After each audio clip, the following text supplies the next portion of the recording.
Lab number 5 हमारी है combinational circuits, जिसमें हम देखेंगे कॉम्बिनेशनल सर्किट्स क्या होते हैं और मल्टीसिम पे कुछ टास्क कर लेंगे जिससे तुम लोग के कॉन्सेप्ट थोड़े और क्लियर हो जाएंगे। अच्छा, मेरे ख्याल से लैब में तुम लोग थोड़ा तेज चल रहे हो एज कम्पेयर टू थ्योरी, तो मैं बैलेंस रखने के लिए उतना ही कराऊंगी जितना तुम लोग की लैब में लैब हो जाए और तुम लोग की अंडरस्टैंडिंग हो जाए लैब के हद तक। एंड जब तुम थ्योरी पढ़ लोगे तो साथ साथ तुम लोग की अंडरस्टैंडिंग और अच्छी होती जाएगी। तो बेसिकली कॉम्बिनेशन सर्किट्स क्या होते हैं, मुझे पता है मेरे पास कॉम्बिनेशन सर्किट्स है तो उनके अंदर लॉजिक गेट से कोई ना कोई सर्किट बना होगा, उसके कुछ इनपुट्स होंगे कुछ आउटपुट्स होंगे। तो ऐसे सर्किट्स जिनके आउटपुट्स जो हैं वो करंट इनपुट वैल्यूज पे डिपेंड कर रहे हैं, जैसे देन एंड देयर तुम्हारा इनपुट आया आउटपुट आ गया, वो मेरे पास कॉम्बिनेशन सर्किट्स होते हैं। मतलब तुम्हारे पास कोई मेमोरी रिक्वायर्ड नहीं होती कि तुम जो हो वो सेव करो पुराना डेटा और फिर तुम्हारे आउटपुट उन पर डिपेंड करता हो, नहीं। तुम्हारे पास सिर्फ करंट इनपुट, तुम्हारा जो output is a function of current inputs. सही है, तो हम इनकी एग्जांपल्स देख लेते हैं। फॉर एग्जांपल मेरे पास 3 इनपुट एंड गेट है, उसको मैं दो तरह से बना सकती हूँ, बट दिखाने का मकसद ये है कि मेरे पास एक ही कॉम्बिनेशन लॉजिक हो सकती है जिसके दो डिफरेंट सर्किट लॉजिक डायग्राम्स हों, पर वो एक ही फंक्शन फॉलो करें, उनकी जो एंड एक्सप्रेशन है बूलियन एक्सप्रेशन वो सेम हो जब सिंप्लीफाई होने के बाद। सही है, तो वो तुम इस तरह भी एक 3 इनपुट एंड गेट बना सकते हो और इस तरह भी 3 इनपुट एंड गेट बना सकते हो by using 2 input and gate. उसका ऑफ कोर्स एक ट्रुथ टेबल भी होगा। 3 इनपुट्स हैं, दैट मीन मेरे पास टोटल पॉसिबल कॉम्बिनेशन इनपुट की कितनी 8। ठीक है, और उसके हिसाब से मेरे पास अगर एंड गेट है तो हाई कब होगा, जब सारे हाई होंगे। ठीक है, अगर मुझे कोई कॉम्बिनेशन सर्किट्स बनाना है, ठीक है, सबसे पहले तो मुझे पता होगा एक प्रॉब्लम होगी। जैसे हमने वो क्वेश्चन किया था ना कि एक डिस्पेंसिंग मशीन है, दोनों बटन ऑन होंगे तो तभी आउटपुट पे आएगा, इस तरह के क्वेश्चन। तो मेरे पास एक प्रॉब्लम होगी जो मुझे सॉल्व करनी होगी, मुझे अपने नंबर ऑफ इनपुट्स देखने पड़ेंगे, उस हिसाब से possible number of input combination हो जाएंगी। तो सबसे पहले मेरे पास एक प्रॉब्लम होगी जिसको देख के, जिसको पढ़ के, जिसको ऑब्जर्व करके मैं एक ट्रुथ टेबल बनाऊंगी। अपने नंबर ऑफ इनपुट्स पता चल गए, उतने number of input possible combination हो जाएंगे और फिर मुझे पता चल जाएगा अपनी उस इंफॉर्मेशन, जो क्वेश्चन होगा, जो प्रॉब्लम होगी, उसकी थ्योरी समझ के मैं एक ट्रुथ टेबल बनाऊंगी कि अच्छा इनपुट अगर ये है तो ये है तो आउटपुट क्या होगा। इस तरह करके मैं पूरा एक टेबल बनाऊंगी, फिर उस टेबल से मैं अपनी एक्सप्रेशन निकालती हूँ। ठीक है, एक्सप्रेशन के बहुत से मेथड्स होते हैं जो तुम लोग थ्योरी में भी करोगे। लैब में मैं तुम लोग को सिर्फ एक सिंपल सा बता देती हूँ जो कि बहुत आसान है। ठीक है, उसके बाद उस एक्सप्रेशन को तुम सिंप्लीफाई करोगे यूजिंग बूलियन अलजेब्रा, जो तुम लोग अभी क्लास में कर रहे होगे। ठीक है, उसके बाद वो जो एक्सप्रेशन आ जाएगी सिंप्लीफाइड फॉर्म में, फिर हमारे पास बनता है एक सर्किट डायग्राम, क्योंकि ऑब्वियस है सर्किट्स ऑलरेडी मौजूद नहीं होते, पहले से नहीं बने होते कि अच्छा मुझे ये बनाना है, तो ऑलरेडी उसको डिजाइन किया जाता है। तो एक proper combination logic circuit diagram को इस तरह डिजाइन किया जाता है कि सबसे पहले तुम्हारे पास, अगेन मैं रिपीट कर रही हूँ, एक प्रॉब्लम होगा, उस प्रॉब्लम से तुम ट्रुथ टेबल निकालोगे, ट्रुथ टेबल से तुम एक्सप्रेशन निकालोगे जो तुम्हारी इक्वेशन है, उस इक्वेशन की हेल्प से तुम्हें पता चल जाएगा कि ठीक है एंड और कौन से गेट्स यूज हो रहे हैं, तुम एक सिंप्लीफाइड डायग्राम बना लोगे। ठीक है, आहिस्ता आहिस्ता चलते हैं, 2-3 टास्क हैं, जब तुम लोग देखोगे तो ज्यादा समझ आ जाएगा।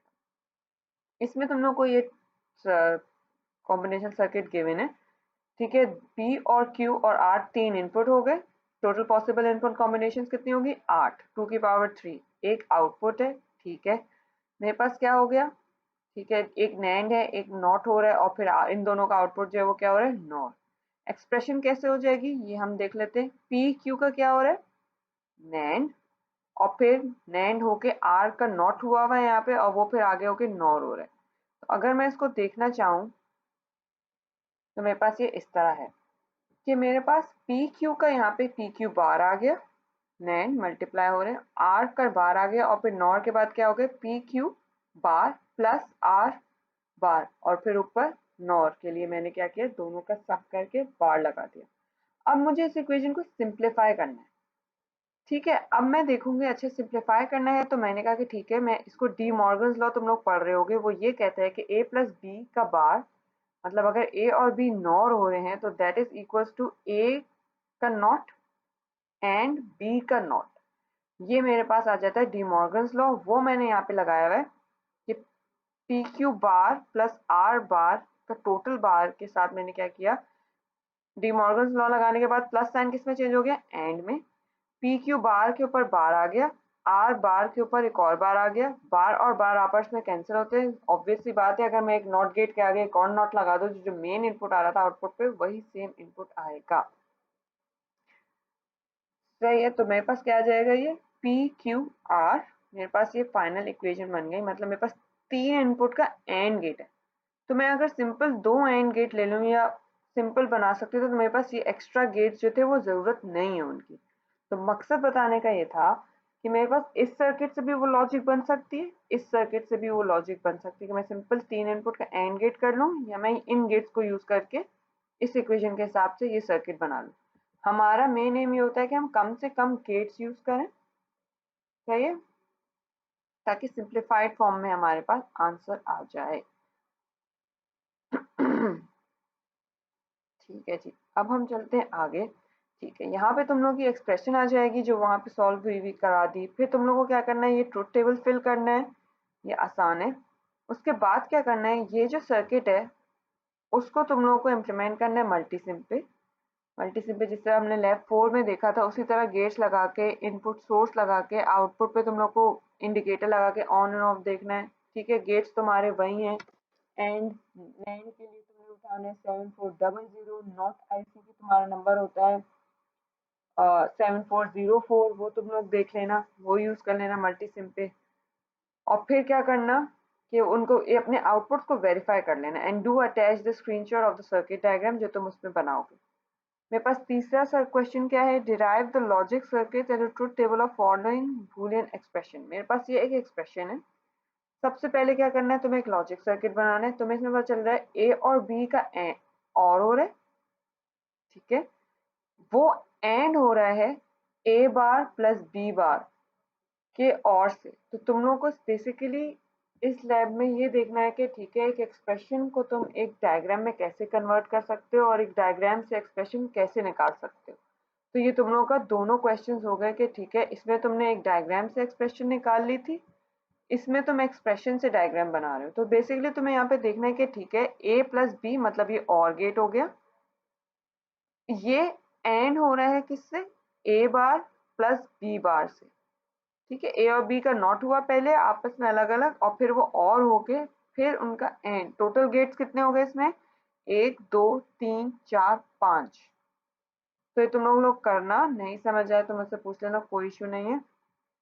उसका यहाँ पे लॉजिक सर्किट बन जाएगा, ठीक है, लॉजिक सर्किट बन जाएगा। यहाँ पे टेबल फिल करोगे, फिर यही सर्किट जो तुम लोग बनाओगे लॉजिक सर्किट, वो तुम लोग ने मल्टीसिम पे बना के अपने इस टेबल को वेरीफाई करना है और सर्किट डायग्राम को अटैच करना है। अब आ जाओ, ये सारी एक्टिविटीज तो तुम लोग की प्रैक्टिस की थी। जो मेन सवाल जैसे अगर फाइनल में आए या मिड में आए, जो असाइनमेंट दूंगी उसमें आए, तो वो इस तरह का होगा कि तुम्हारे पास एक डिजाइन प्रॉब्लम हो। Design a logic circuit that has three inputs A, B, C and whose output will मत A, B, C यहाँ तक रुक जाओ। 3 इनपुट्स हो गए, that mean possible input combination truth table में कितने आ जाएंगे, 8, 0 0 0 0 0 1 0 1 0 0 1 1, इस तरह कर करके तुम्हारे पास 1 1 1 तक सारी इनपुट कॉम्बिनेशन हो जाएंगी, ट्रुथ टेबल बन गया। अब उन्होंने बोला कि and whose output will be high only when majority of the inputs are high। अब तुम्हारे पास 3 इनपुट है, तो मेजोरिटीज कितने हो गए, 2। तो जब भी तुम्हारे इनपुट्स में 2 बार 1 आएगा, तो तुम्हारे पास आउटपुट पे क्या आएगा, हाई। तो ये लॉजिक बेसिकली तुमको समझनी है। ट्रुथ टेबल बना दोगे, जहाँ पे माइनॉरिटी हाई होगा तो वहाँ पे क्या हो जाएगा, 0 आउटपुट आएगा। ट्रुथ टेबल बनाओगे, एक्सप्रेशन उससे निकालोगे, मैं अभी बता देती हूँ ट्रुथ टेबल से कैसे एक्सप्रेशन निकलता है, और फिर उस एक्सप्रेशन से सर्किट डायग्राम बनाओगे मल्टीसिम पे और उसको अटैच करोगे। अब आ जाओ, मैं ट्रुथ टेबल से कैसे निकालती हूँ अपनी इक्वेशन। फॉर एग्जांपल मैंने ये ट्रुथ टेबल आ गया, 3 इनपुट, तो ये उसका सोल्यूशन नहीं है, ठीक है, पर मैं उसका बताती हूँ। वो ये बोल रहा था कि अगर मेरे पास इनपुट पे मेजॉरिटी हाई होगा तो आउटपुट पे हाई आएगा। फॉर एग्जांपल 0 1 1 में मेजॉरिटी क्या है, 2 1s आ रहे हैं, तो मेरे पास आउटपुट पे क्या आना चाहिए, 1। ये लॉजिक है उसकी, ठीक है। मेजॉरिटी जैसे 1 1 0, 2 1s आ गए, मेजॉरिटी 1 आ गए, तो यहाँ पे आ जाएगा 1। 0 0 0, एक भी हाई नहीं है, दैट मीन 0 आउटपुट आएगा। तो तुम्हें वहां पे लॉजिक को समझ के ट्रुथ टेबल बनाना है। ट्रुथ टेबल के बाद अब आ जाओ, मैं एक्सप्रेशन कैसे निकालूंगी। अच्छा, जो मेथड मैं समझा रही हूँ वो सम ऑफ प्रोडक्ट, बहुत आसान होता है।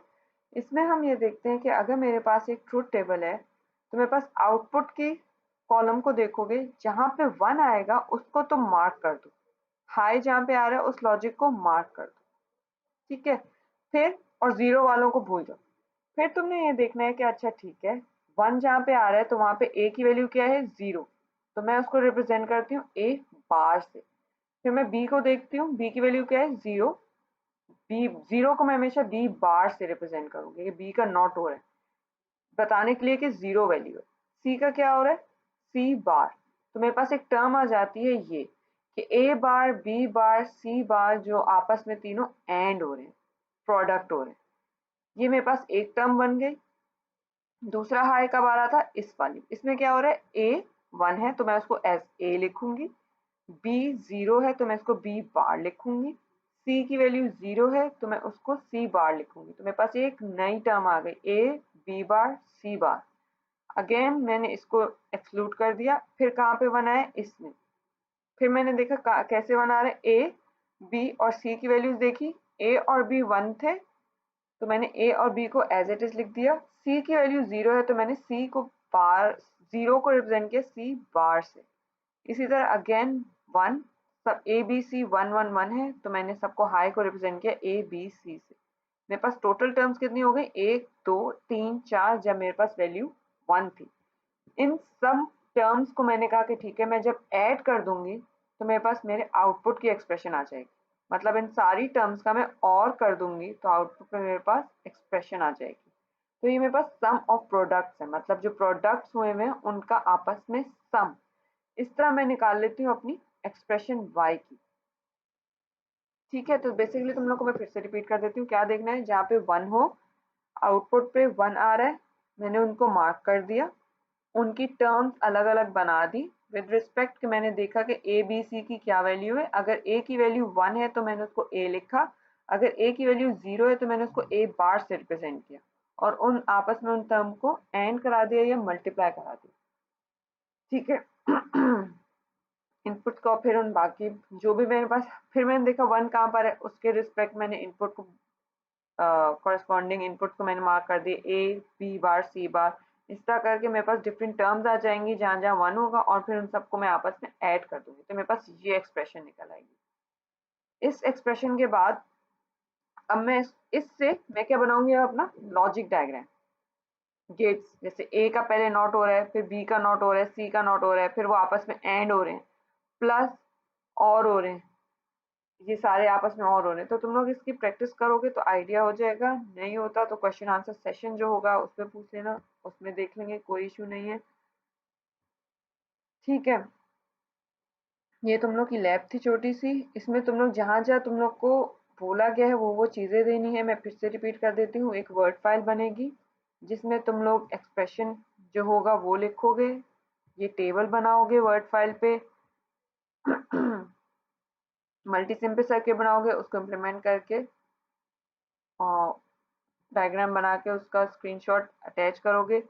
फिर इस इक्वेशन से तुम करोगे अपनी एक सर्किट डायग्राम बनाओगे, लॉजिक डायग्राम, ये ट्रुथ टेबल फिल करोगे।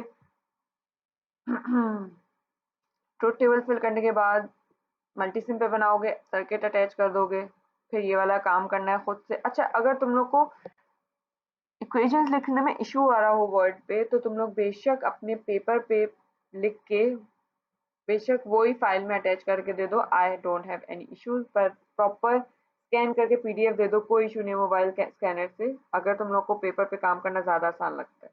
ठीक है, तुम लोग वो भी कर सकते हो। ठीक है जी।